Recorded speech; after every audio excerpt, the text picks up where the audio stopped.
బులెటిన్లో breaking news చూస్తున్నాం. GHMC పరిధిలో హైడ్రా తరహాలో కూల్చివేతలు కొనసాగుతున్నాయి. ఇటీవల హైకోర్టు ఆదేశాల మేరకు రంగారెడ్డి జిల్లా దేవాదాయ శాఖ అసిస్టెంట్ కమిషనర్ రాజేంద్రనగర్ సర్కిల్లోని అత్తాపూర్లో కూల్చివేతలు చేపట్టారు.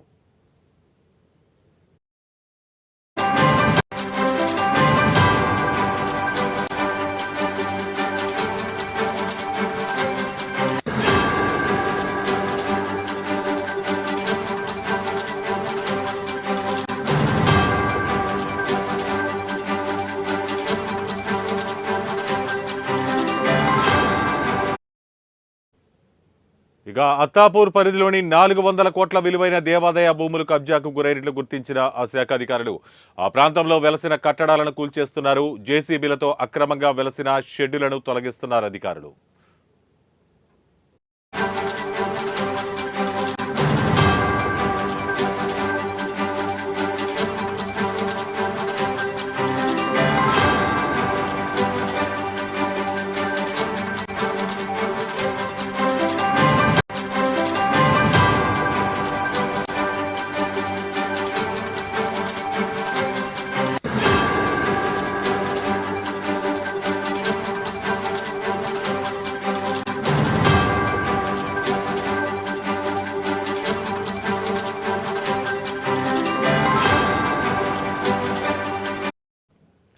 అయితే రంగారెడ్డి జిల్లా అత్తాపూర్లోని అనంత పద్మనాభ స్వామి ఆలయానికి సంబంధించిన భూములు కబ్జాకు గురైనట్లు దేవాదాయ శాఖ గుర్తించింది. కబ్జా చేసిన వారికి పలుమార్లు నోటీసులు జారీ చేశారు.